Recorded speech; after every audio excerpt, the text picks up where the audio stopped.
Shit.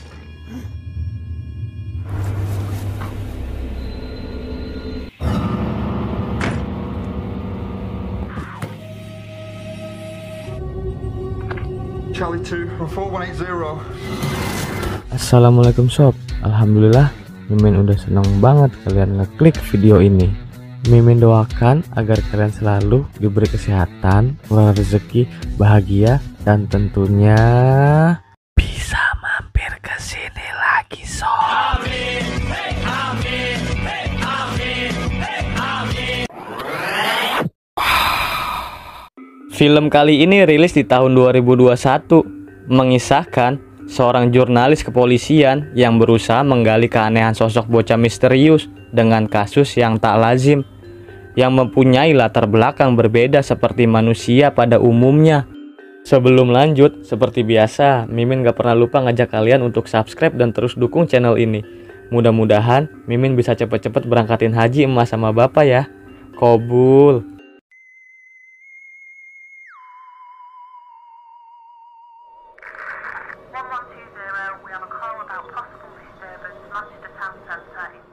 Film dibuka oleh polisi yang mendengar suara rintihan binatang yang kesakitan di ujung gang sempit.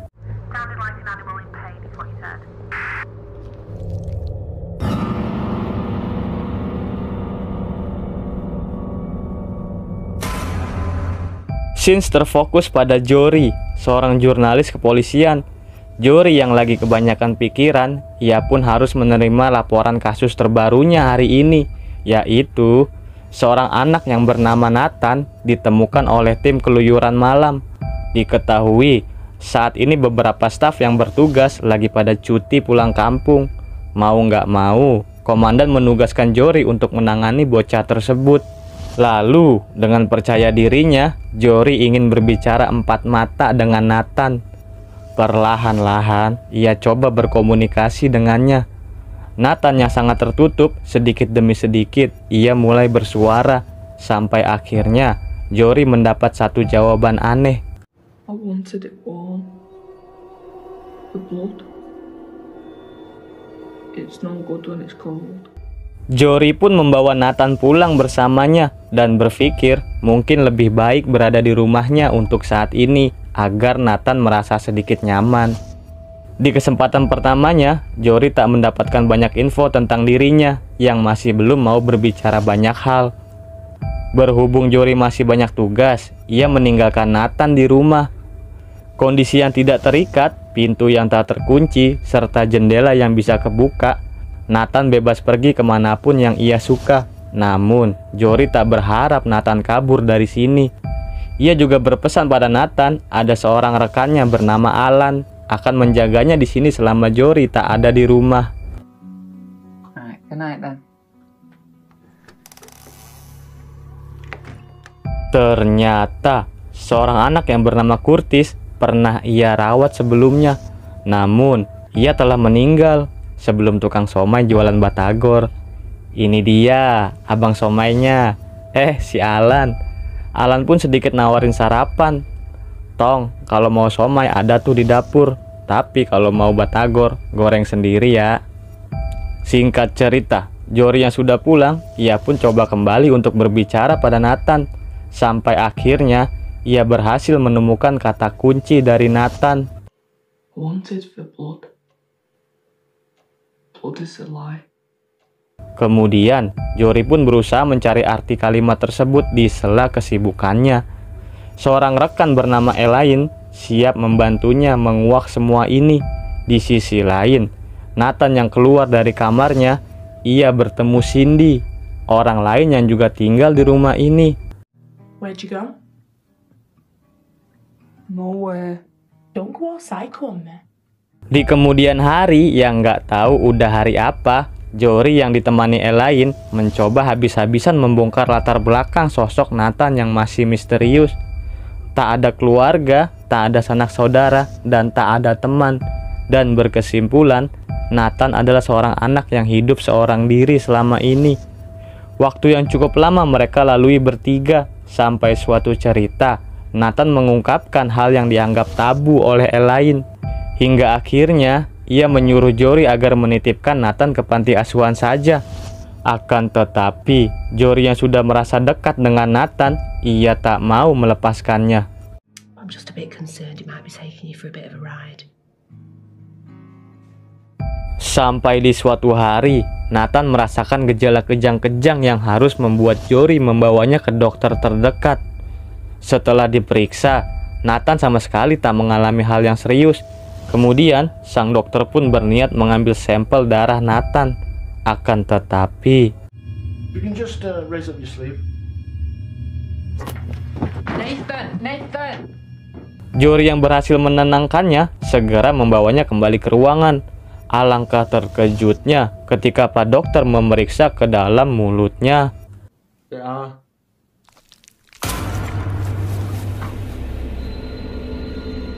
Atas kejadian tersebut, dokter pun menyarankan Jory untuk membawanya ke suatu tempat yang mungkin bisa membantunya. Setelah diteliti dalam-dalam, ternyata tempat tersebut adalah tempat di mana sebuah komunitas resmi yang dimana sekelompok orang mengakui dirinya sendiri sebagai vampir. Tak butuh waktu lama, Jory yang sudah tiba di sana, ia sempat merasa takut di tengah perkumpulan tersebut. Namun, ia pun memberanikan diri untuk berbincang sejenak dengan ketua di komunitas tersebut. I wanted to know a bit more about you all being, vampires. Jory merasa tak yakin dengan apa yang diutarakan, bahwa komunitas vampir ini adalah orang-orang yang haus akan darah. Apabila mereka tidak meminum darah, mereka bisa jatuh sakit dan berujung kematian.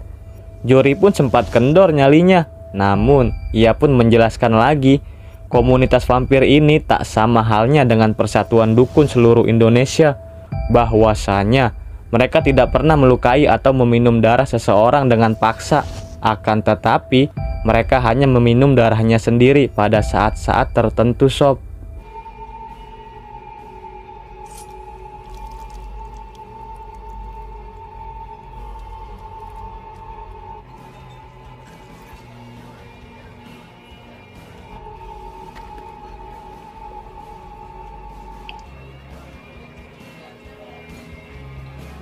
Maybe I should just go.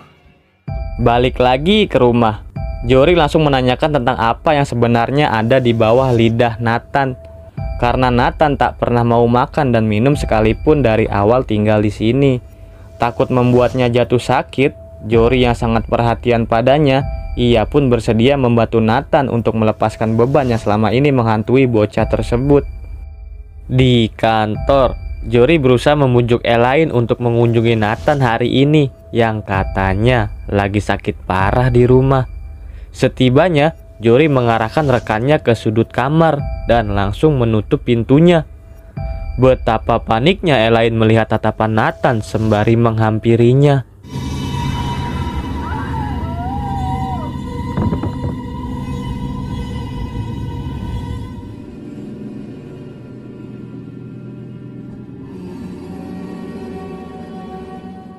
Di waktu kerjanya, komandan menanyakan pada Jory tentang kabar Elaine yang dari kemarin ia belum bertemu dengannya. Namun, Jory yang nampak gugup, ia hanya terdiam menanggapinya. Sementara, Cindy yang mampir ke kamarnya Nathan, ia pun dibikin panik saat melihat kondisi kasur yang berlumuran darah. Tak lama kemudian, Alan yang mendengar Cindy berteriak, ia pun lekas menghampirinya.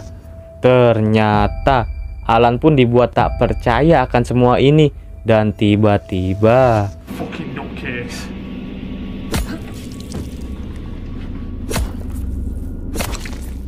setelah kejadian tersebut, Jory merasa sangat bersalah karena tak berada di sampingnya. Momen mengharukan mereka pun terputus oleh kedatangan seorang polisi yang ingin menyelidiki kasus tersebut. Dengan tenangnya, Jory berusaha meyakinkan sang petugas. Lalu, tak mau terlalu banyak pertanyaan yang makin mendesaknya, ia pun menyuruhnya agar segera mengecek ke TKP. Dengan sebuah bukti, petugas pun segera menghubungi bantuan. Akan tetapi,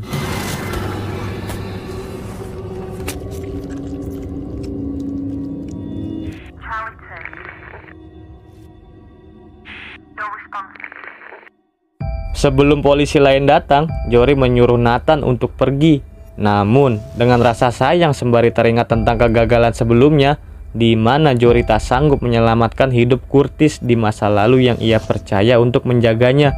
Oleh karena itu, ia tak mau kembali gagal, dan sebagai bekal tenaga untuk Nathan nanti di luar, Jory pun merelakan dirinya sendiri.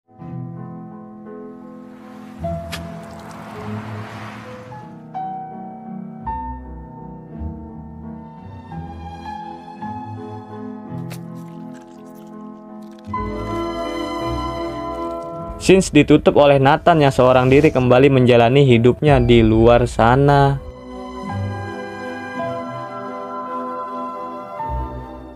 Tanggung jawab itu berat sob.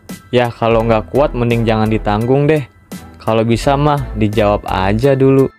Makasih ya sob udah mau mampir kemari. Sampai ketemu di film selanjutnya. Bye bye, Mimin pamit. Assalamualaikum.